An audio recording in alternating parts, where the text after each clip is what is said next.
بسم اللہ الرحمن الرحیم۔ تفسیر عثمانی سورہ مائدہ پارٹ نمبر 1۔ یا ایھا الذین آمنوا، اے ایمان والو، اوفوا بالعقود، پورا کرو عہدوں کو۔ نمبر 1۔ احلت لکم بہیمۃ الانعام، حلال ہوئے تمہارے لیے چوپائے مویشی۔ نمبر 2۔ الا ما یتلی علیکم، سوائے ان کے جو تم کو آگے سنائے جائیں گے۔ نمبر 3۔ غیر محل الصید، مگر حلال نہ جانو شکار کو۔ وانتم حرم، احرام کی حالت میں۔ نمبر 4۔ ان اللہ یحکم، اللہ حکم کرتا ہے ما یرید، جو چاہے۔ نمبر 5۔ یا ایھا الذین آمنوا، اے ایمان والو، لا تحلوا شعائر اللہ، حلال نہ سمجھو اللہ کی نشانیوں کو۔ نمبر 6۔ ولا الشہر الحرام، اور نہ ادب والے مہینے کو۔ نمبر 7۔ ولا الہدی ولا القلائد، اور نہ اس جانور کو جو نیاز کعبہ کی ہو، اور نہ جن کے گلے میں پٹے ڈال کر لے جاویں کعبہ کو۔ نمبر 8۔ ولا آمین البیت الحرام یبتغون فضلا من ربہم، اور نہ آنے والوں کو حرمت والے گھر کی طرف جو ڈھونڈتے ہیں فضل اپنے رب کا۔ تفسیر۔ نمبر 1۔ افاء عہد عقود کی تشریح۔ ایمان شرعی دو چیزوں کا نام ہے، صحیح معرفت اور تسلیم و انقیاد، یعنی خدا اور رسول کے جملہ ارشادات کو صحیح و صادق سمجھ کر تسلیم و قبول کے لیے اخلاص سے گردن جھکا دینا۔ اس تسلیمی جز کے لحاظ سے ایمان فی الحقیقت تمام قوانین و احکام الہیہ کو ماننے اور جملہ حقوق ادا کرنے کو ایک مضبوط عہد اقرار ہے۔ گویا حق تعالیٰ کی ربوبیت کاملہ کا وہ اقرار جو عہد الستو کے سلسلے میں لیا گیا تھا، جس کا نمایاں اثر انسان کی فطرت اور سرشت میں آج تک موجود ہے، اسی کی تجدید و تشریح ایمان شرعی سے ہوتی ہے۔ پھر ایمان شرعی میں جو کچھ اجمالی عہد و پیمان تھا، اسی کی تفصیل پورے قرآن و سنت میں دکھلائی گئی ہے۔ اس صورت میں دعویٰ ایمان کا مطلب یہ ہوا کہ بندہ تمام احکام الہیہ میں، خواہ ان کا تعلق براہ راست خدا سے ہو یا بندوں سے، جسمانی تربیت سے ہو یا روحانی اصلاح سے، دنیاوی مفاد سے ہو یا اخروی فلاح سے، شخصی زندگی سے ہو یا حیات اجتماعی سے، صلح سے ہو یا جنگ سے، اس کا عہد کرتا ہے کہ ہر نہج سے اپنے مالک کا وفادار رہے گا۔ نبی کریم صلی اللہ تعالی وسلم جو عہد و پیمان اسلام، جہاد، سمع و طاعت یا دوسرے عمدہ خصال اور امور خیر کے متعلق صحابہ رضی اللہ تعالیٰ عنہ سے بشکل بیعت لیتے تھے، وہ اسی عہد ایمانی کی ایک مخصوص صورت تھی۔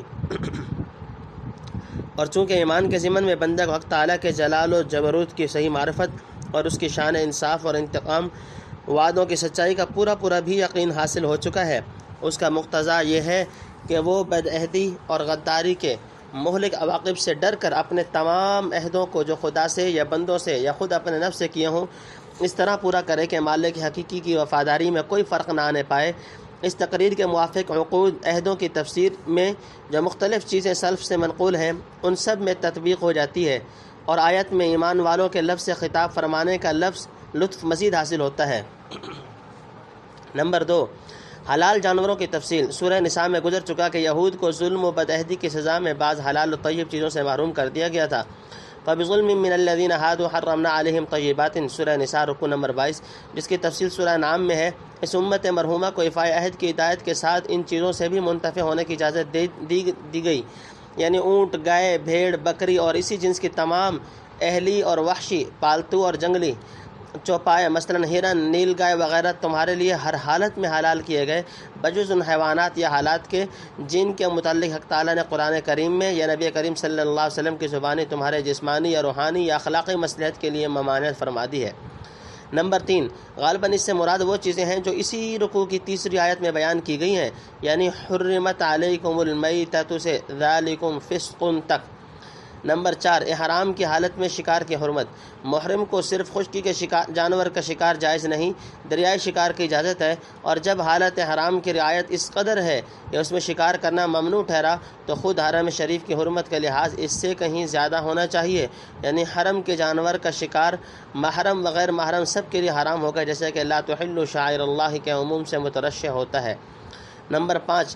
جس خدا نے تمام مخلوقات کو پیدا کیا، پھر کمال حکمت سے ان میں باہم فرق مراتب رکھا، ہر نوع میں اس کی استعداد کے موافق جدا جدا فطری خواص و قوا وردیت کیے، زندگی اور موت کی مختلف صورتیں تجویز کیں، بلا شبہ اسی خدا کو اپنی مخلوقات میں یہ حق حاصل ہے کہ اپنے اختیار کامل، علم محیط اور حکمت بالغہ کی اقتضاء سے جس چیز کو جس کسی کے لیے جن حالات میں چاہے حلال یا حرام کر دے، لا یسأل عما یفعل وہم یسألون۔ نمبر 6 شاعر کا احترام، یعنی جو چیزیں حق تعالیٰ کی عظمت و معبودیت کے لیے علامات اور نشانات خاص قرار دی گئی ہیں ان کی بے حرمتی مت کرو۔ ان میں حرم محترم، بیت اللہ شریف، جمرات، صفا مروہ، حدی، احرام، مساجد، کتب سماویہ وغیرہ تمام حدود و فرائض اور احکام دینیہ شامل ہیں۔ آگے ان نشانیوں میں سے بعض مخصوص چیزوں کا جو مناسک سے متعلق ہیں ذکر فرماتے ہیں، جیسا کہ اس سے پہلی آیت میں بھی محرم کے بعض احکام ذکر کیے گئے تھے۔ نمبر 7 محترم مہینے، ادب والے مہینے 4 ہیں، منہا اربعۃ حرم، توبہ، رکوع نمبر 5، ذوالقعدہ، ذوالحجہ، محرم، رجب۔ ان کی تعظیم و احترام یہ ہے کہ دوسرے مہینوں سے بڑھ کر ان میں نیکی اور تقوی کو لازم پکڑے اور شر و فساد سے بچنے کا اہتمام کیا جائے، خصوصاً حجاج کو ستا کر اور دق کر کے حج بیت اللہ سے نہ روکا جائے۔ گویا یہ امور سال کے 12 مہینوں میں واجب العمل ہے، لیکن ان محترم مہینوں میں بالخصوص بہت زیادہ موقت قرار دیے گئے۔ باقی دشمنان اسلام کے مقابلے میں حاجمانہ اقدام تو جمہور کا مذہب یہ ہے، بلکہ ابن جریر نے اس پر اجماع نقل کیا ہے کہ اس کی ان مہینوں میں ممانعت نہیں رہی۔ اس کا بیان سورہ توبہ میں آئے گا انشاءاللہ۔ نمبر 8 بعض دوسرے شاعر، قلادہ کی جمع ہے، جس سے مراد وہ ہار یا پٹا ہے جو ہدی کے جانور کے گلے میں نشان کے طور پر ڈالتے تھے تاکہ ہدی کا جانور سمجھ کر اس سے تعرض نہ کیا جائے اور دیکھنے والوں کو اسی جیسا عمل کرنے کی ترغیب بھی ہو۔ قرآن کریم نے ان چیزوں کی تعظیم و حرمت کو باقی رکھا اور ہدی یا اس کی علامات سے تعرض کرنے کو ممنوع قرار دیا۔ ورضواناً، اور اس کی خوشی۔ نمبر 1 وَإِذَا حَلَلْتُمْ، اور جب احرام سے نکلو، فاصطادوا، تو شکار کرو۔ نمبر 2 وَلَا يَجْرِمَنَّكُمْ، اور باعث نہ ہو تم کو اس قوم کے شنآن قوم کی دشمنی، ان صدوکم عن المسجد الحرام، جو کہ تم کو روکتی تھی حرمت والی مسجد سے، ان تعتدوا، اس پر کہ زیادتی کرنے لگو۔ نمبر 3 وَتَعَاوَنُوا عَلَى الْبِرِّ وَالتَّقْوَىٰ، اور آپس میں مدد کرو نیک کام پر اور پرہیزگاری پر۔ وَلَا تَعَاوَنُوا عَلَى الْإِثْمِ وَالْعُدْوَانِ، اور مدد نہ کرو گناہ پر اور ظلم پر۔ نمبر 4 وَاتَّقُوا اللَّهَ، اور ڈرتے رہو اللہ سے، إِنَّ اللَّهَ شَدِيدُ الْعِقَابِ، بے شک اللہ کا عذاب سخت ہے۔ نمبر 5 حُرِّمَتْ عَلَيْكُمُ الْمَيْتَةُ، حرام ہوا تم پر مردہ جانور۔ نمبر 6 وَالدَّمُ وَلَحْمُ اور لہو۔ نمبر 7 وَلَحْمُ الْخِنْزِيرِ، اور گوشت سور کا۔ وما اہل لغیر اللہ بھی، اور جس جانور پر نام پکارا جائے اللہ کے سوا کسی اور کا۔ والمنخنقۃ، اور جو مر گیا ہو گلا گھونٹنے سے۔ والموقوذۃ، یا چوٹ سے۔ والمتردیۃ، یا اونچے سے گر کر۔ والنطیحۃ، یا سینگ مارنے سے۔ وما اکل السبع الا ما ذکیتم، اور جس کو کھایا ہو درندے نے مگر جس کو تم نے ذبح کر لیا۔ وما ذبح علی النصب، اور حرام ہے جو ذبح ہوا کسی تھان پر۔ نمبر 8 اور تفسیر۔ نمبر 1 بظاہر یہ شان صرف مسلمانوں کی ہے، یعنی جو مخلص مسلمان حج و عمرہ کے لیے جائیں ان کی تعظیم و احترام کرو اور ان کی راہ میں روڑے مت اٹکاؤ، اور جو مشرکین حج بیت اللہ کے لیے آتے تھے اگر وہ بھی اس آیت کے عموم میں داخل ہوں، کیونکہ وہ بھی اپنے زعم اور عقیدہ کے موافق خدا کے فضل اور تقرب اور خوشنودی کے طالب ہوتے تھے، تو کہنا پڑے گا کہ یہ حکم اس وقت سے پہلے کا ہے جب کہ انما المشرکون نجس فلا یقربوا المسجد الحرام بعد عامہم ھذا کی منادی کرائی گئی تھی۔ نمبر 2 یعنی حالت احرام میں شکار کی جو ممانعت کی گئی ہے وہ احرام کھول دینے کے بعد باقی نہیں رہی۔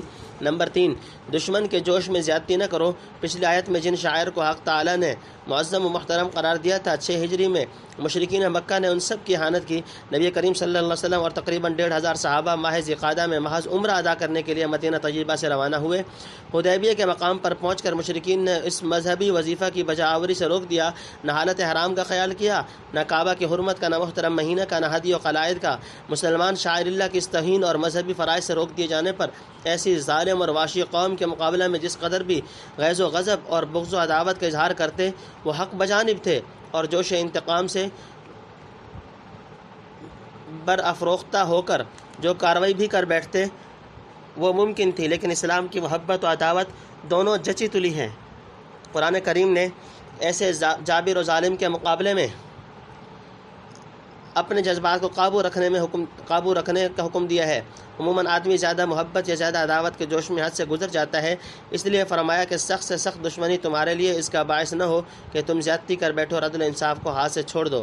نمبر 4 تعاون علی البر، اگر کوئی شخص بالفرض جوش انتقام میں زیادتی کر بیٹھے تو اس کے روکنے کی تدبیر یہ ہے کہ جماعت اسلام اس کے ظلم و عدوان کی اعانت نہ کرے، بلکہ سب مل کر نیکی اور پرہیزگاری کا مظاہرہ کریں اور اشخاص کی زیادتی اور بے اعتدالیوں کو روکیں۔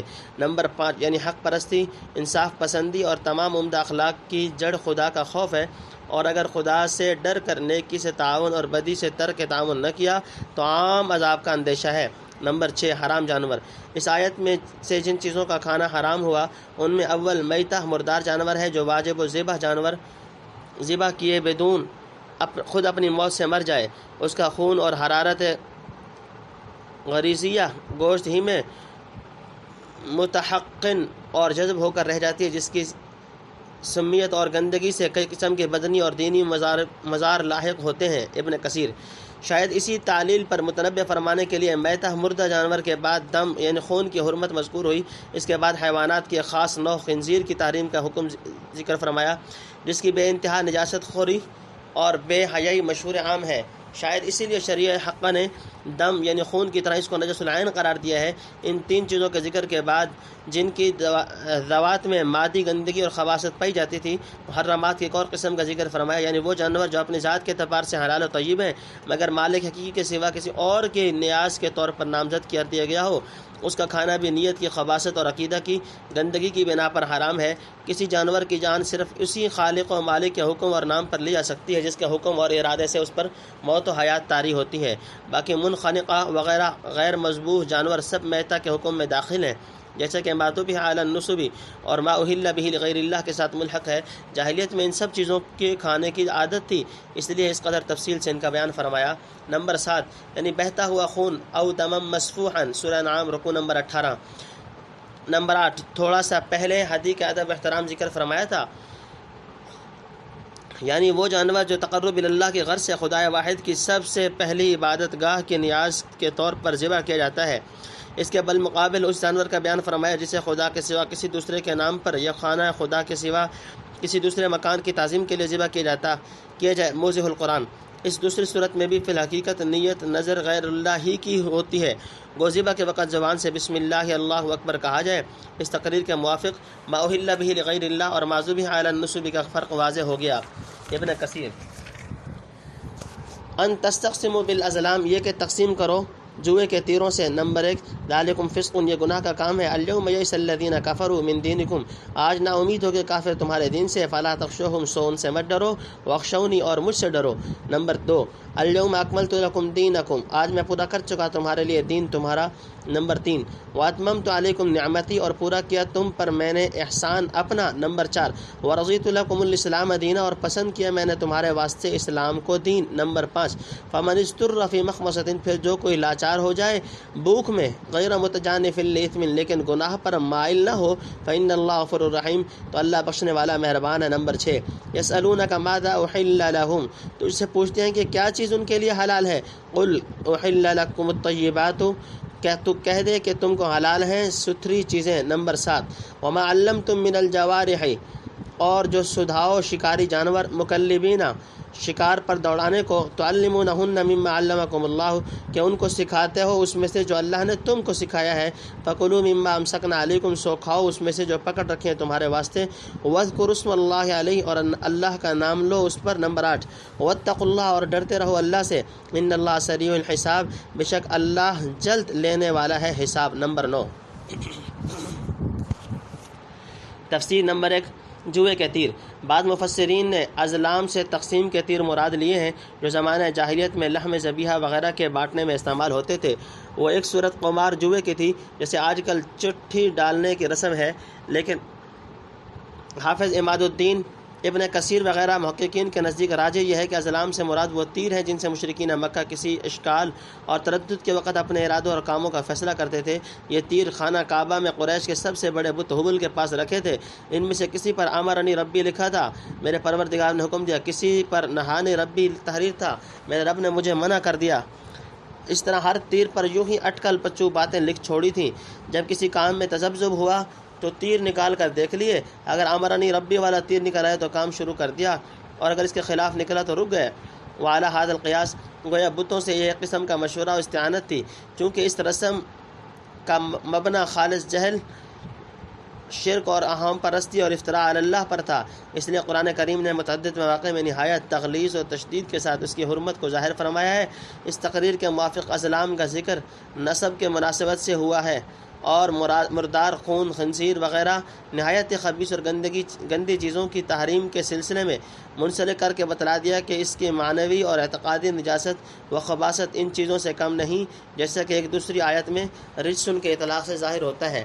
نمبر 2، اسلام کے غلبہ سے کفار کو مایوسی۔ یہ آیت اس وقت نازل ہوئی کہ جب کہ زندگی کے ہر شعبہ اور علوم ہدایت کے ہر باب کے متعلق اصول و قواعد ایسی طرح ممہد ہو چکے تھے اور فروع جزیات کا بیان بھی اتنی کافی تفصیل اور جامعہ سے کیا جا چکا تھا کہ پیروان اسلام کے لیے قیامت تک قانون الہی کے سوا کوئی دوسرا قانون قابل التفات نہیں رہا تھا۔ نبی کریم صلی اللہ علیہ وسلم کی تربیت سے ہزاروں سے متجاوز خدا پرست، جانباز اور سرفروش ہادیوں اور معلموں کی ایسی عظیم الشان جماعت تیار ہو چکی تھی جس کو قرآنی تعلیم کا مجسم نمونہ کہا جا سکتا تھا۔ مکہ معظمہ فتح ہو چکا تھا، صحابہ رضی اللہ تعالیٰ عنہم کامل وفاداری کے ساتھ خدا سے عہد و پیمان پورے کر رہے تھے۔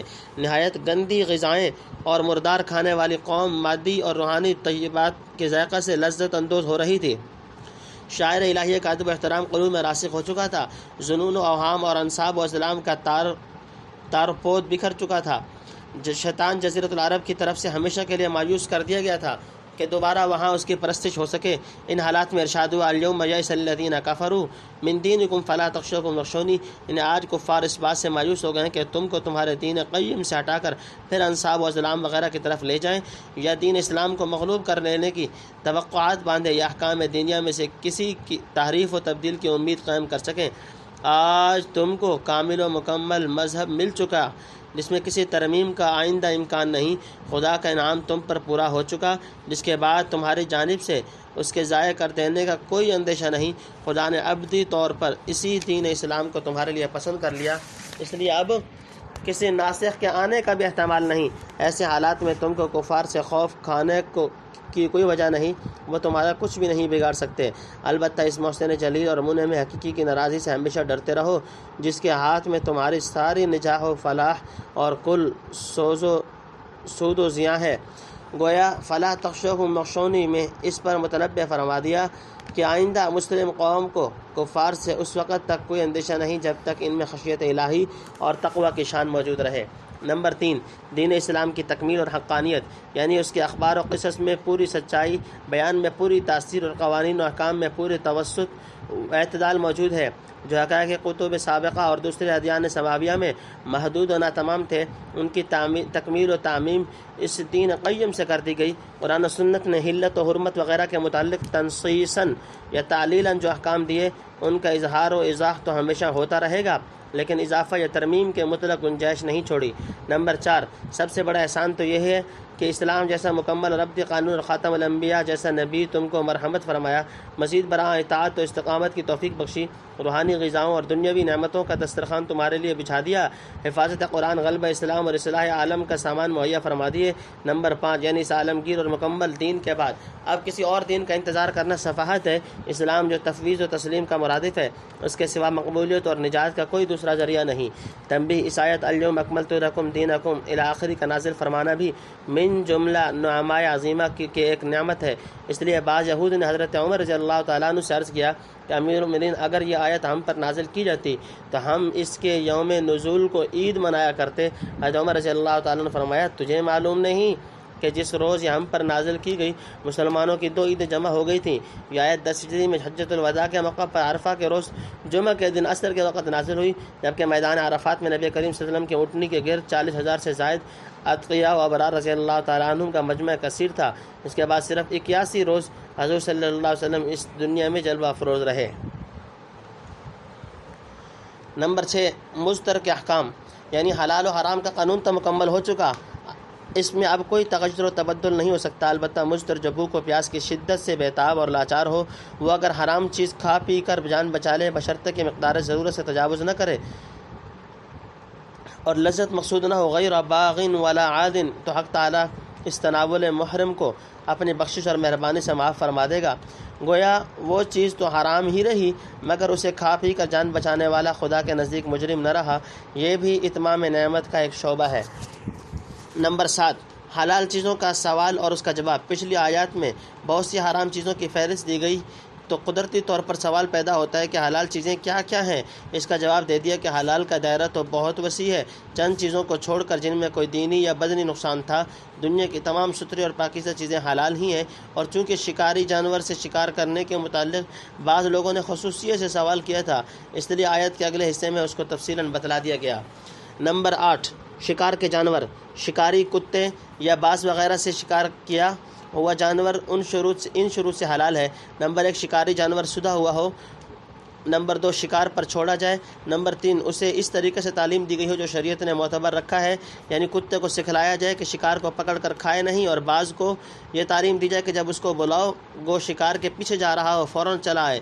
اگر کتا شکار کو خود کھانے لگے یا باز بلانے سے نہ آئے تو سمجھا جائے گا کہ جب اس کے کہنے میں نہیں تو شکار بھی اس کے لیے نہیں بلکہ اپنے لیے پکڑا ہے۔ اسی کو حضرت شاہ صاحب رحمۃ اللہ علیہ لکھتے ہیں کہ جب اس نے آدمی کی خو سیکھی تو گویا آدمی نے ذبح کیا۔ نمبر 4، چھوڑنے کے وقت اللہ کا نام لو، یعنی بسم اللہ کہہ کر چھوڑو، اور 4 شرطوں کی تصریح تو نص قرآنی میں ہو گئی۔ 5ویں شرط جو امام ابو حنیفہ رحمۃ اللہ علیہ کے نزدیک معتبر ہے کہ شکاری جانور شکار کو زخم بھی کر دے کہ خون بہنے لگے، اس کی طرف لفظ جوارح اپنے مادہ جرح کے اعتبار سے مشیر ہے۔ ان میں سے اگر ایک شرط بھی مفقود ہوئی تو شکاری جانور کا مارا ہوا شکار حرام ہے۔ ہاں اگر مرا نہ ہو اور ذبح کر لیا جائے تو وما اکل السبع الا ما ذکیتم کے قاعدے سے حلال ہوگا۔ نمبر 9، یعنی ہر حالت میں خدا سے ڈرتے رہو، کہیں طیبات کے استعمال اور شکار وغیرہ سے منتفع ہونے میں حدود و قیود شرعیہ سے تجاوز نہ ہو جائے۔ عموماً آدمی دنیاوی لذتوں میں منہمک ہو کر اور شکار وغیرہ مشاغل میں پڑھ کر خدا اور آخرت سے غافل ہو جاتا ہے، اس لیے تنبیہ کی ضرورت تھی کہ خدا کو مت بھولو اور یاد رکھو کہ حساب کا دن کچھ دور نہیں۔ خدا کے انعامات اور تمہاری شکر گزاری کا موازنہ اور عمر عزیز کے ایک ایک لمحہ کا حساب ہونے والا ہے۔ اليوم احل لكم الطیبات، آج حلال ہوئی تم کو سب ستھری چیزیں۔ نمبر 1، وطعام الذین اوتوا الکتاب حل لکم، اور اہل کتاب کا کھانا تم کو حلال ہے۔ نمبر 2، وطعامکم حل لکم، اور تمہارا کھانا ان کو حلال ہے۔ نمبر 3، والمحصنات من المؤمنات، اور حلال ہے تم کو پاک دامن عورتیں مسلمان۔ نمبر 4، والمحصنات من الذین اوتوا الکتاب، اور پاک دامن عورتیں ان میں سے جن کو دی گئی کتاب۔ نمبر 5، من قبلکم، تم سے پہلے، اذا آتیتموہن اجورہن، جب دو ان کو مہر ان کے، محسنین، قید میں لانے کو۔ نمبر 6، غیر مصافحین، نہ مستی نکالنے کو، ولا متخذی اقدان، نہ چھپی آشنائی کرنے کو۔ نمبر 7، ومن یکفر بالایمان، اور جو منکر ہوا ایمان سے، فقد حبط عملہ، تو ضائع ہوئی محنت اس کی، وہو فی الآخرۃ من الخاسرین، اور آخرت میں وہ ٹوٹے والوں میں سے ہے۔ نمبر 8، یا ایھا الذین آمنوا، ایمان والو۔ نمبر 9، اذا قمتم الی، جب تم اٹھو۔ نمبر 10، تفسیر۔ نمبر 1، یعنی جیسے آج دین کامل تم کو دیا گیا، دین کی تمام پاکیزہ نعمتیں بھی تمہارے لیے دائمی طور پر حلال کر دی گئی ہیں جو کبھی منسوخ نہ ہوں گی۔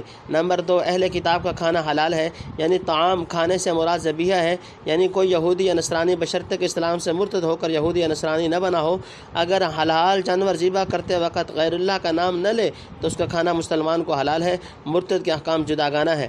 نمبر 3، اس مقام پر اس کا ذکر بطور مجازات و مکافات کے استرادن فرما دیا، یعنی بعض احادیث میں جو آیا ہے لا یاکل طعامک الا تقی، تیرا کھانا نہ کھائے مگر پرہیزگار، اس کا مطلب یہ نہیں کہ غیر پرہیزگاروں کے لیے تمہارا کھانا حرام ہے۔ جب مسلمانوں کے لیے کافر کتاب کے ذبیحہ کی اجازت ہو گئی تو ایک موحد مسلمان کے ذبیحہ اور کھانا دوسروں کے لیے کیوں حرام ہوگا؟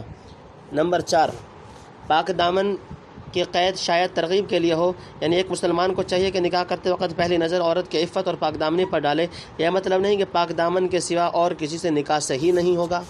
نمبر 5، اہل کتاب عورتوں سے نکاح کی حلت، اہل کتاب کے ایک مخصوص حکم کے ساتھ دوسرا مخصوص حکم بھی بیان فرما دیا، یعنی یہ کہ کتابی عورت سے نکاح کرنا شریعت میں جائز ہے، مشرکہ سے جائز نہیں، اجازت نہیں۔ وَلَا تَنْكِحُوا الْمُشْرِكَاتِ حَتَّى يُؤْمِنَّ، سورہ بقرہ رکوع نمبر 27۔ مگر یہ یاد رہے کہ ہمارے زمانہ کے نصارہ عموماً برائے نام نصارہ ہیں، ان میں بکثرت وہ ہیں جو نہ کسی کتاب آسمانی کے قائل ہیں، نہ مذہب کے، نہ خدا کے، ان پر اہل کتاب کا اطلاق نہیں ہو سکتا، لہذا ان کے ذبیحہ اور نساء کا حکم اہل کتاب کا نہ ہوگا۔ نیز یہ ملحوظ رہے کہ کسی چیز کے حلال ہونے کے معنی یہ ہیں کہ اس میں فی حد ذاتی کوئی وجہ تحریم کی نہیں، لیکن اگر خارجی اثرات و حالات ایسے ہوں کہ اس حلال سے منتفع ہونے میں بہت سے حرام کا ارتکاب کرنا پڑتا ہے، بلکہ کفر میں مبتلا ہونے ہونے کا احتمال ہو تو ایسے حلال سے انتفاع کی اجازت نہیں دی جائے گی۔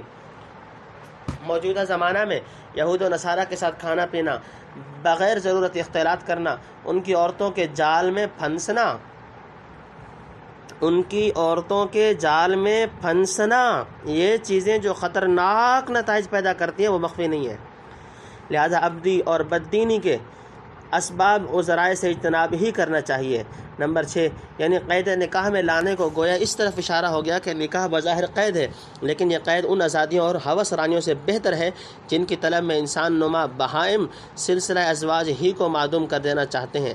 نمبر 7 جس طرح پہلے عورت کی پاک دامنی کا ذکر کیا تھا، یہاں مرد کو پاک باز اور عفیف رہنے کی ہدایت فرمائی۔ والطیبات للطیبین والطیبون للطیبات، سورہ رکوع نمبر 3۔ اس سے یہ بھی معلوم ہوا کہ حق تعالیٰ کی نظر میں نکاح کی غرض گو ہر عصمت کو محفوظ اور مقصد تزویج کو پورا کرنا ہے، شہوت رانی اور ہوا پرستی مقصود نہیں۔ نمبر 8 جن کتابی عورتوں سے نکاح کی اجازت ہوئی اس کا فائدہ یہ ہونا چاہیے کہ مومن قانت کی حقانیت عورت کے دل میں گھر کر جائے، نہ یہ کہ کتابیات پر مفتون ہو کر الٹا اپنی متاع ایمانی ہی کو گوا بیٹھے اور خسرت دنیا والآخرہ کا مصداق ہو کر رہ جائے، چونکہ کافر عورت سے نکاح کرنے میں اس فتنے کا قوی احتمال ہو سکتا ہے۔ اس لیے وَمَن يَكْفُرْ بِالْإِيمَانِ فَقَدْ حَبِطَ عَمَلُهُ کے تحدید نہایت ہی برمحل ہے۔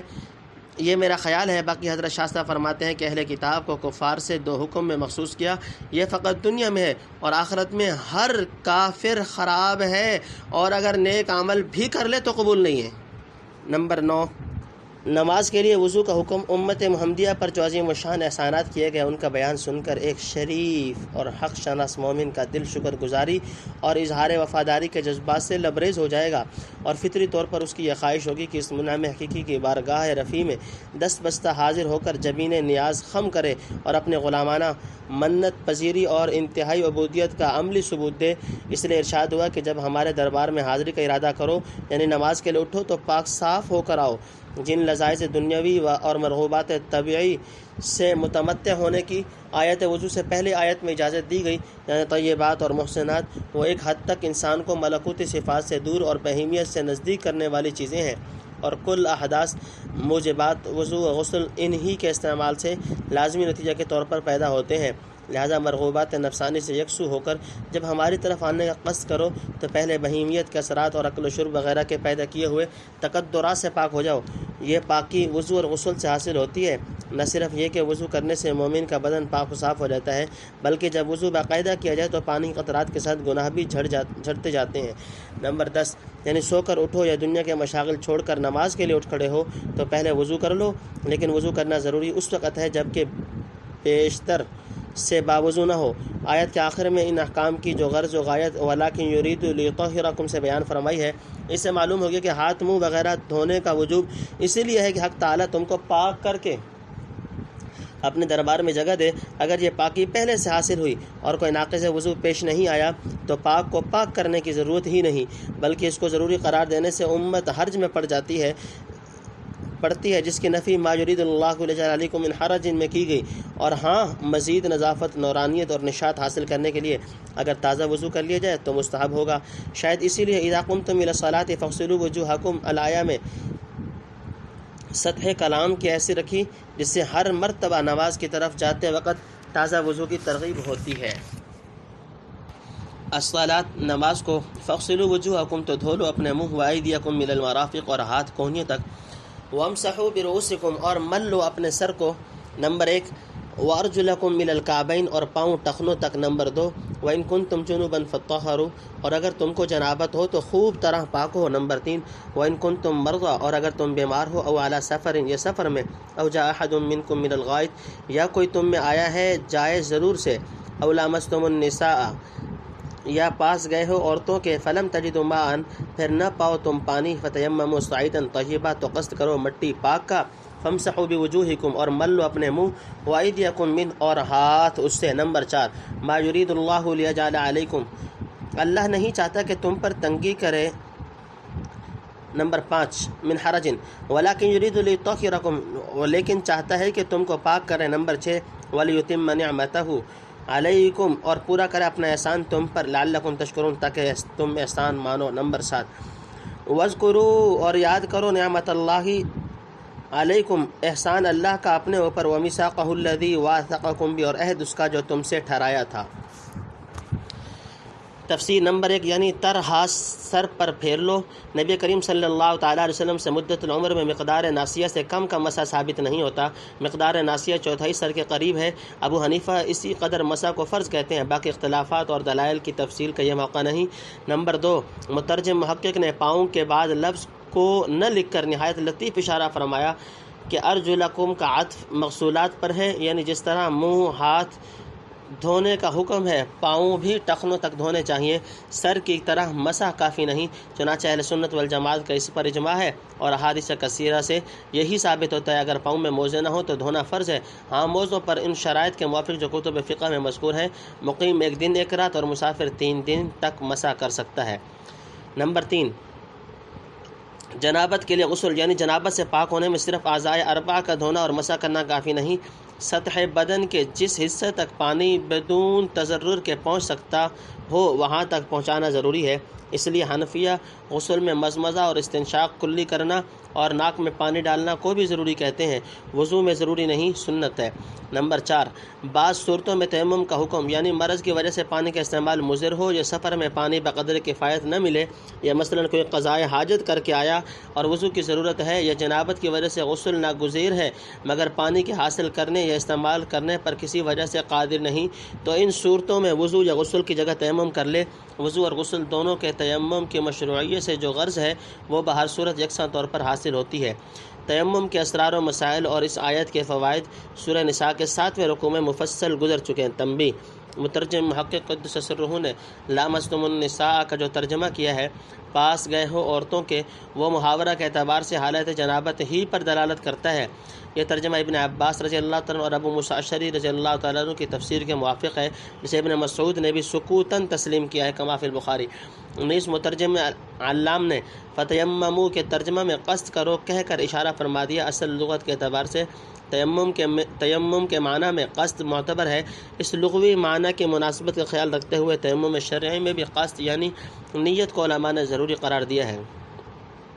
نمبر 5 احکام میں سہولتیں، اس لیے جو احداث کثیر الوقوع ہے ان میں سارے جسم کا دھونا ضروری نہ رکھا، صرف وہ اعضاء منہ ہاتھ پاؤں سر جن کو اکثر بلاد متمدنہ کے رہنے والے عموماً کھلا رکھنے میں مذائقہ نہیں سمجھتے، ان کا دھونا اور مسح کرنا ضروری بتلایا تاکہ کوئی تنگی اور دقت نہ ہو۔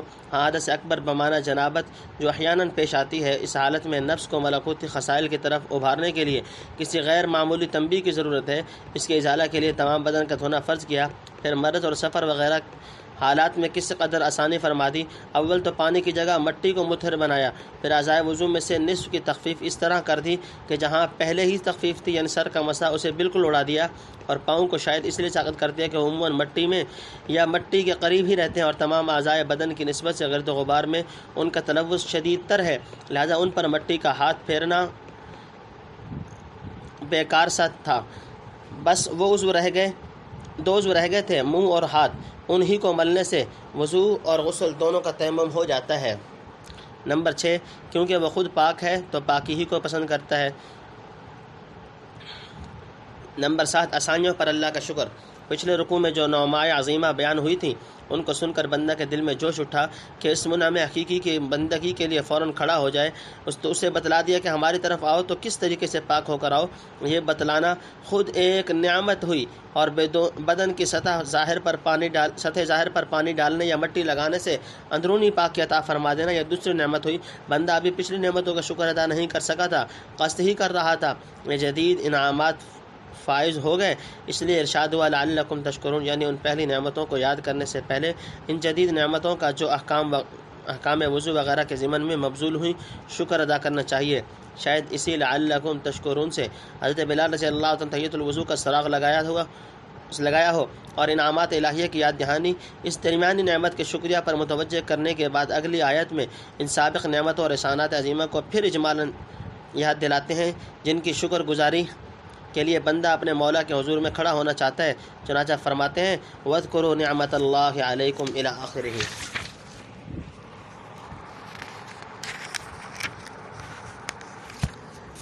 اذ قلتم سمعنا وَأَطَعْنَا، جب تم نے کہا کہ ہم نے سنا اور مانا۔ نمبر 1 واتقوا اللہ، اور ڈرتے رہو اللہ سے، ان اللہ علیم بذات الصدور، اللہ خوب جانتا ہے دلوں کی بات۔ نمبر 2، یا ایھا الذین آمنوا، اے ایمان والو، کونوا قوامین للہ، کھڑے ہو جایا کرو اللہ کے واسطے، شہداء بالقسط، گواہی دینے کو انصاف کی۔ نمبر 3، ولا یجرمنکم شنآن قوم علی الا تعدلوا، اور کسی قوم کی دشمنی کے باعث انصاف کو ہرگز نہ چھوڑو۔ نمبر 4، اعدلوا، عدل کرو، هو اقرب للتقوی، یہی بات زیادہ نزدیک ہے تقوی سے۔ نمبر 5، واتقوا اللہ، اور ڈرتے رہو اللہ سے، ان اللہ خبیر بما تعملون، اللہ کو خوب خبر ہے جو تم کرتے ہو۔ نمبر 6، وعد اللہ الذین آمنوا، وعدہ کیا اللہ نے ایمان والوں سے، وعملوا الصالحات، اور جو نیک عمل کرتے ہیں، لہم، کہ ان کے واسطے۔ تفسیر۔ نمبر 1، مومنوں کے عہد کی تذکیر۔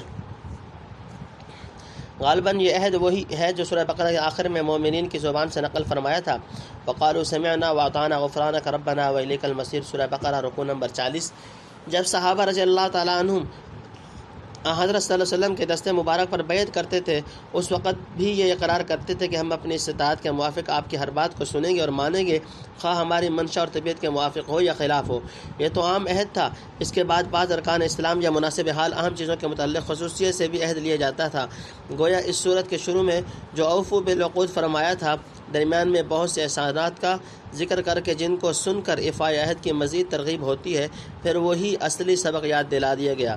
نمبر 2، ایک شریف اور حیادار آدمی کی گردن اپنے محسن اعظم کے سامنے جھک جانی چاہیے۔ مروت و شرافت اور آئندہ مزید احسانات کی توقع اسی کو مقتضی ہے کہ بندہ اس منعم حقیقی کا بالکل تابع فرمان بن جائے، خصوصاً جب کہ زبان سے اطاعت و وفاداری کا پختہ عہد و اقرار بھی کر چکا ہے۔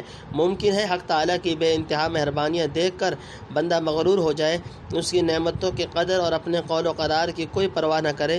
اس لیے فرمایا واتقوا اللہ، یعنی خدا سے ہمیشہ ڈرتے رہو، وہ ایک لمحہ میں تم سے سب نعمتیں چھین سکتا ہے اور ناشکری اور بدعہدی کی سزا میں بہت سخت پکڑ سکتا ہے۔ بہرحال مروت، شرافت، امید اور خوف، ہر چیز کا تقاضا یہ ہے کہ ہم اس کی مخلصانہ اطاعت اور وفاداری میں پوری مستعدی دکھلائیں۔ آگے وہ عالم و بذات الصدور ہے، ہم جو کچھ کریں گے وہ ہمارے اخلاص یا نفاق، ریاکاری یا قلبی نیاز مندی کو خوب جانتا ہے۔ فقط زبان سے سمعنا و اطعنا کہنے یا شکر گزاری کی رسمی اور ظاہری نمائش سے ہم اس کو دھوکہ نہیں دے سکتے۔ نمبر 3، انصاف کی گواہی کا حکم۔ اس سے پہلی آیت میں مومنین کو حق تعالیٰ کے احسانات اور اپنا عہد و پیمان یاد کرنے کا حکم دیا تھا۔ یہاں بتلا دیا کہ صرف زبان سے یاد کرنا نہیں بلکہ عملی رنگ میں ان سے اس کا ثبوت مطلوب ہے۔ اس آیت میں اسی پر تنبیہ کی گئی ہے کہ اگر تم نے خدا کے بے شمار احسانات اور اپنے عہد و اقرار کو بھلا نہیں دیا تو لازم ہے کہ اس محسن حقیقی کے حقوق ادا کرنے اور اپنے عہد کو سچا کر دکھانے کے لیے ہر وقت کمر بستہ رہو، اور جب کوئی حکم اپنے آقا ولی نعمت کی طرف سے ملے فوراً تعمیل حکم کے لیے کھڑے ہو جاؤ، اور خدا کے حقوق کے ساتھ مخلوق کے حقوق ادا کرنے میں بھی پوری جد و جہد اور اہتمام کرو۔ چنانچہ قوامین للہ میں حقوق اللہ کے اور شہداء بالقسط میں حقوق العباد کی طرف اشارہ ہے۔ اسی قسم کی آیت والمحصنات کے آخر میں گزر چکی ہے، صرف اس قدر فرق ہے کہ وہاں بالقسط کو للہ پر مقدم کر دیا، یہاں اس لیے کہ وہاں دور سے حقوق العباد کا ذکر چلا آ رہا تھا اور یہاں سے حقوق اللہ پر زیادہ زور دیا گیا، اس لحاظ سے کہ وہاں بالقسط کی اور یہاں للہ کی تقویم مناسب ہوئی۔ نیز یہاں لحاق میں مبغوض دشمن سے معاملہ کرنے کا ذکر ہے جس کے ساتھ قسط کا یاد دلانے کی ضرورت ہے، اور سورہ نساء کے لحاق میں محبوب چیزوں کا ذکر ہے، اس لیے وہاں سب سے بڑے محبوب اللہ کو یاد دلایا گیا ہے۔ نمبر 4، عدل و انصاف کی تاکید۔ عدل کا مطلب ہے کسی شخص کے ساتھ بدون افراط و تفریط کے وہ معاملہ کرنا جس کا وہ واقعی مستحق ہے۔ عدل و انصاف کا ترازو ایسی صحیح اور برابر ہونا چاہیے کہ عمیق سے عمیق محبت اور شدید سے شدید عداوت بھی اس کے دونوں پلوں میں سے کسی پلہ کو جھکا نہ سکے۔ نمبر 5، عدل و انصاف سے تقوی حاصل ہوتا ہے۔ جو چیزیں شرعاً مہلک یا کسی درجہ میں مضر ہیں ان سے بچاؤ کرتے رہنے سے جو ایک خاص نورانی کیفیت آدمی کے دل میں راسخ ہو جاتی ہے اس کا نام تقوی ہے۔ تحصیل تقوی کے اسباب قریبہ و بعیدہ بہت سے ہیں، تمام اعمال حسنہ اور خصال خیر کو اس کے اسباب و معدات میں شمار کیا جا سکتا ہے، لیکن معلوم ہوتا ہے کہ عدل و قسط یعنی دوست و دشمن کے ساتھ یکساں انصاف کرنا اور حق کے معاملہ میں جذبات محبت و عداوت سے قطعاً مغلوب نہ ہونا، یہ خصلت حصول تقوی کے مؤثر ترین اور قریب ترین اسباب میں سے ہے۔ اس لیے وہ اقرب للتقوی فرمایا، یعنی یہ عدل جس کا حکم دیا گیا ہے تقوی سے نزدیک تر ہے کہ اس کی مزاولت کے بعد تقوی کی کیفیت بہت جلد حاصل ہو جاتی ہے۔ نمبر 6، یعنی ایسا عدل و انصاف جس سے کوئی دوستی یا دشمنی نہ روک سکے اور جس کے اختیار کرنے سے آدمی کو متقی بننا سہل ہو جاتا ہے۔ اس کے حصول کا واحد ذریعہ خدا کا ڈر اور اس کی شان انتقام کا خوف ہو، اور یہ خوف ان اللہ خبیر بما تعملون کے مضمون کا بار بار منقمہ کرانے سے پیدا ہوتا ہے۔ جب کسی مومن کے دل میں یہ یقین مستحضر ہوگا کہ ہماری کوئی چھپی یا کھلی حرکت حق تعالیٰ سے پوشیدہ نہیں، تو اس کا قلب خشیت الہی سے لرزنے لگے گا، جس کا نتیجہ یہ ہوگا کہ وہ تمام معاملات میں عدل و انصاف کا راستہ اختیار کرے گا اور احکام الہیہ کے امتثال کے لیے غلامانہ تیار رہے گا۔ پھر اس نتیجہ پر ثمرہ وہ ملے گا جسے اگلے آیت میں بیان فرمایا ہے، وعد اللہ الذین آمنوا الی آخرہ۔ مغفرۃ بخشش و اجر عظیم اور بڑا ثواب ہے۔ نمبر 1، والذین کفروا وکذبوا بآیاتنا، اور جن لوگوں نے کفر کیا اور جھٹلایا ہماری آیتیں، اولئک اصحاب الجحیم، وہ ہیں دوزخ والے۔ نمبر 2، یا ایھا الذین آمنوا اذکروا نعمت اللہ، اے ایمان والو یاد کرو اللہ کا احسان علیکم تم پر، اذ ہم قوم، جب قصد کیا لوگوں نے ان یبسطوا الیکم ایدیہم، کہ تم پر ہاتھ چلائیں، فکف ایدیہم عنکم، پھر روک دیے تم سے ان کے ہاتھ، واتقوا اللہ، اور ڈرتے رہو اللہ تعالیٰ سے، وعلی اللہ فلیتوکل المؤمنون، اور اللہ ہی پر چاہیے کہ بھروسہ ایمان والوں کو۔ نمبر 3، وَلَقَدْ أَخَذَ اللَّهُ مِيثَاقَ بَنِي اسرائیل، اور لے چکا ہے اللہ عہد بنی اسرائیل سے۔ نمبر 4، وَبَعَثْنَا مِنْهُمْ اثْنَيْ عَشَرَ نَقِيبًا، اور مقرر کیا ہم نے ان میں 12 سردار۔ نمبر 5، وقال اللہ انی معکم، اور کہا اللہ نے میں تمہارے ساتھ ہوں۔ نمبر 6، لئن اقمتم الصلاۃ، اگر تم قائم رکھو گے نماز، وآتیتم الزکوٰۃ، اور دیتے رہو گے زکوٰۃ، وآمنتم برسلی، اور یقین دلاؤ گے میرے رسولوں پر، وعزرتموہم، اور مدد کرو گے ان کی۔ نمبر 7، واقرضتم اللہ قرضا حسنا، اور قرض دو گے اللہ کو۔ نمبر 8، اچھی طرح کا قرض۔ نمبر 9، تفسیر۔ نمبر 1، یعنی نہ صرف یہ کہ ان کوتاہیوں کو معاف کر دیں گے جو مقتضائے بشریت رہ جاتی ہیں، بلکہ عظیم الشان اجر و ثواب بھی عطا فرمائیں گے۔ نمبر 2، یہ پہلے فریق کے بالمقابل اس جماعت کی سزا ذکر کی گئی ہے جس نے قرآن کریم کے ان اوصاف و انصاف صریح حقائق کو جھٹلایا یا ان نشانات کی تکذیب کی جو سچائی کی طرف رہنمائی کرنے کے لیے خدا کی طرف سے دکھلائے جاتے ہیں۔ نمبر 3، مومنوں پر اللہ کا احسان۔ عمومی احسانات یاد دلانے کے بعد بعض خصوصی احسانات یاد دلاتے ہیں، یعنی قریش اور ان کے پٹھوں نے حضور پرنور صلی اللہ علیہ وسلم کو صدمہ پہنچانے اور اسلام کو مٹانے کے لیے کس قدر ہاتھ پاؤں مارے، مگر حق تعالیٰ کے فضل و رحمت نے ان کا کوئی دو چلنے نہ دیا۔ اس احسان عظیم کا اثر یہ ہونا چاہیے کہ مسلمان غلبہ اور قابو حاصل کرنے کے باوجود اپنے دشمنوں کو ہر قسم کے ظلم اور زیادتی سے محروم رکھیں اور جوش انتقام میں عدل و انصاف کا رشتہ ہاتھ سے نہ چھوڑ سکیں، جیسے کہ پچھلے آیت میں تاکید کی گئی ہے۔ ممکن ہے کہ کسی کو یہ شبہ گزرے کہ ایسے معاند دشمنوں کے حق میں اس قدر رواداری کی تعلیم کہیں اصول سیاست کے خلاف تو نہ ہوگی، کیونکہ ایسا نرم برتاؤ دیکھ کر مسلمانوں کے خلاف شریروں اور بد باطنوں کی جرت بڑھ جانے کا قوی احتمال ہے۔ اس کا ازالہ واتقوا اللہ وعلی اللہ فلیتوکل المؤمنون سے فرما دیا، یعنی مومن کی سب سے بڑی سیاست تقوی اور توکل علی اللہ، خدا سے ڈرنا اور اسی پر بھروسہ کرنا ہے۔ خدا سے ڈرنے کا مطلب یہ ہے کہ ظاہر و باطن میں اس سے معاملہ صاف رکھو اور جو عہد قرار کیے ہوئے ان میں پوری وفاداری دکھلاتے رہو، پھر بحمد اللہ کسی سے کوئی خطرہ نہیں۔ ہم اگلی آیت میں ہماری عبرت کے لیے ایک ایسی قوم کا ذکر فرما دیا جس نے خدا سے نہ ڈر ہو کر بد عہدی اور غداری کی تھی، وہ کس طرح ذلیل و خوار ہوئی۔ نمبر 4، یعنی کچھ امت محمدیہ ہی کی خصوصیت نہیں، پہلی امتوں سے بھی عہد لیے جا چکے ہیں۔ نمبر 5، بنی اسرائیل کے 12 سردار۔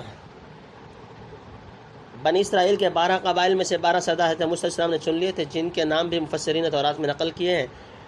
ان کا فرض یہ تھا کہ اپنے قوم پر عہد پورا کرنے کی تاکید اور ان کے احوال کی نگرانی رکھیں۔ عجیب اتفاق یہ کہ ہجرت سے پہلے جب انصار نے لیلۃ العقبہ میں نبی کریم صلی اللہ علیہ وسلم کے ہاتھ پر بیعت کی تو ان میں سے بھی 12 ہی نقیب نامزد ہوئے۔ ان ہی 12 کے آدمیوں نے اپنی قوم کی طرف سے حضور صلی اللہ علیہ وسلم کے دست مبارک پر بیعت کی تھی۔ جابر بن سمرہ کی ایک حدیث میں نبی کریم صلی اللہ علیہ وسلم نے اس امت کے متعلق جو 12 خلفاء کی پیشین گوئی فرمائی، ان کا وعدہ بھی نقبائے بنی اسرائیل کی عدد کے موافق ہے، اور مفسرین تورات سے نقل کیا ہے کہ حضرت اسماعیل علیہ السلام سے حق تعالیٰ نے فرمایا کہ میں تیری ذریت سے 12 سردار پیدا کروں گا۔ غالباً یہ وہی 12 ہیں جن کا ذکر جابر ابن سمرہ کی حدیث میں ہے۔ نمبر 6، یہ خطاب 12 سرداروں کو ہے، یعنی تم اپنا فرض ادا کرو، میری حمایت اور امداد تمہارے ساتھ ہے۔ یہ سب بنی اسرائیل کو کہ میں تمہارے ساتھ ہوں، یعنی کسی وقت تم مجھے اپنے سے دور مت سمجھو۔ جو کچھ معاملہ تم سرن یا اعلانتاً کرو گے وہ ہر جگہ اور ہر وقت دیکھ رہا اور سن رہا ہوں، اس لیے جو کچھ کرو خبردار ہو کر کرو۔ نمبر 7، بنی اسرائیل سے اللہ کا عہد، یعنی جو رسول حضرت موسیٰ علیہ السلام کے بعد آتے رہیں گے ان سب کی تصدیق کرو اور دلی تعظیم سے پیش آؤ گے، اور دشمنان حق کے مقابلے میں ان کا پورا ساتھ دو گے، جان سے بھی اور مال سے بھی۔ نمبر 8، خدا کو قرض دینے سے مراد اس کے دین اور اس کے پیغمبروں کی حمایت میں مال خرچ کرنا ہے۔ جس طرح روپیہ قرض دینے والا اس امید پر دیتا ہے کہ اس کا روپیہ واپس مل جائے گا، اور قرض لینے والا اس کے ادا کرنے کو اپنے پر لازمی لیتا ہے، اس طرح خدا ہی کی دی ہوئی چیز جو یہاں اسی کے راستے سے خارج کی جائے ہرگز گم یا کم نہیں ہوگی۔ حق تعالیٰ نے کسی مجبوری سے نہیں، محض اپنے فضل و رحمت سے اپنے ذمہ کر لیا ہے کہ وہ چیز تم کو عظیم الشان نفع کی صورت میں واپس کر دے۔ نمبر 9، اچھی طرح سے مراد یہ ہے کہ اخلاص سے دو اور اپنے محبوب و مرغوب اور پاک صاف مال میں سے دو۔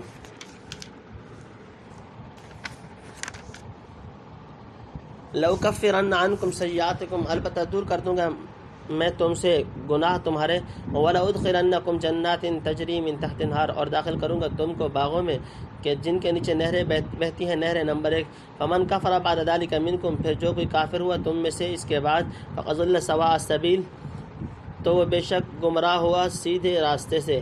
نمبر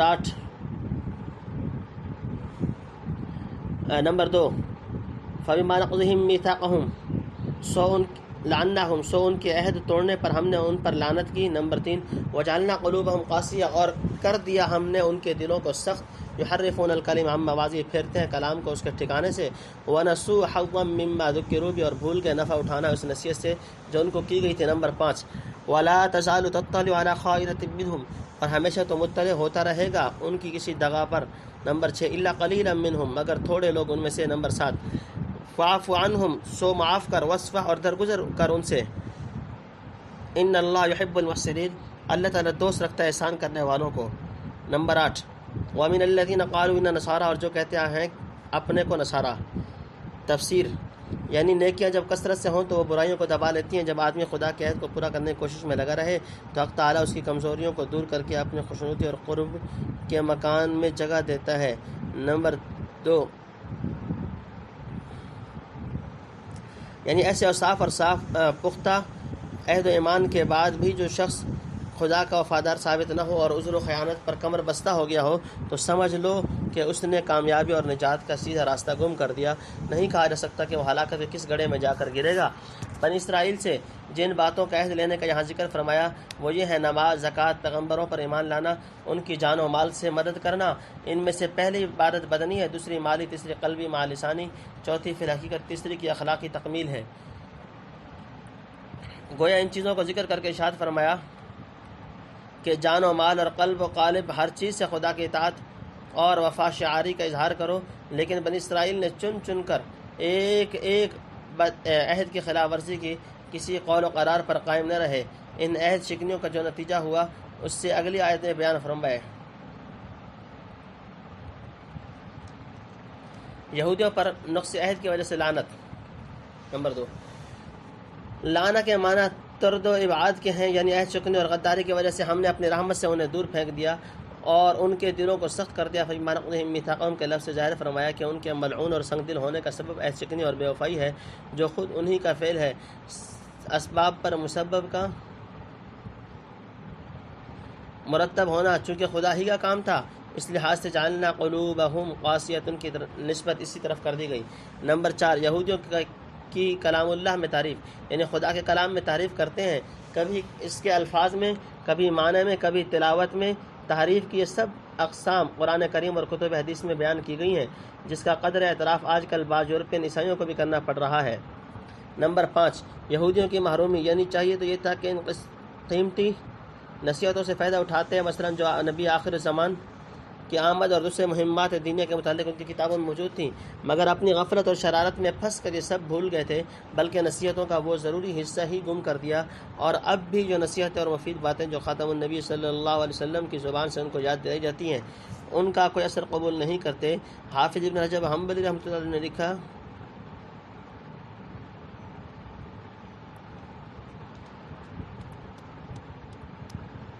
جی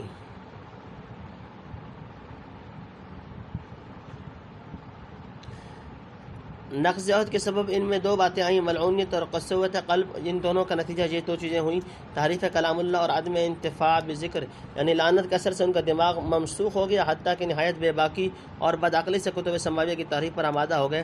دوسری طرف جب عہد شکنی کی نحوست سے دل سخت ہو گئے تو قبول حق اور نصیحت سے متاثر ہونے کا مادہ نہ رہا، اس طرح علمی اور عملی دونوں قسم کی قوتیں ضائع کر بیٹھے۔ نمبر 6، یعنی ان کی دغابازی اور خیانت کا سلسلہ آج تک چل رہا ہے اور آئندہ بھی چلتا رہے گا، اسی لیے ہمیشہ ان کی کسی نہ کسی دغابازی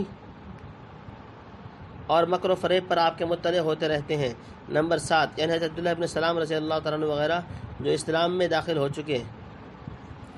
نمبر 8، حضرت صلی اللہ علیہ وسلم کو عفو درگزر کا حکم، یعنی جب ان کی عادت قدیمہ ہی یہی تھی تو ایسے لوگوں سے ہر جزئی پر الجھنے اور ان کی ہر خیانت کا پردہ فاش کرنے کی ضرورت نہیں، ان کو چھوڑیے اور درگزر کیجیے اور ان کی برائی کا بدلہ عفو و احسان سے دیجیے، شاید اسی سے کچھ متاثر ہوں۔ قتادہ وغیرہ نے کہا ہے کہ یہ آیت منسوخ ہے، قاتل الذین لا یؤمنون بالآخرۃ ولا بالیوم لا یؤمنون باللہ ولا بالیوم الآخر الی آخری سے، مگر اس کی کچھ حاجت نہیں، قتال کے حکم سے یہ لازم نہیں آتا کہ کسی وقت اور کس موقع پر بھی ایسی قوم کے مقابلے میں عفو درگزر اور تالیف قلب سے کام نہ لیا جا سکے۔ نمبر 9، لفظ نصارہ کی تشریح۔ نصارہ کا ماخذ یا تو نصر ہے جس کے معنی مدد کرنے والے کے ہیں، یا ناصرہ کی طرف منسوب ہے جو ملک شام میں اس بستی کا نام ہے جہاں حضرت مسیح علیہ السلام رہے تھے، اس لیے اس کو مسیحی ناصری کہتے ہیں۔ جو لوگ اپنے کو نصارہ کہتے ہیں وہ گویا اس بات کے مدعی تھے کہ ہم خدا کے سچے دین اور پیغمبروں کے حامی و ناصر اور حضرت مسیح علیہ السلام پر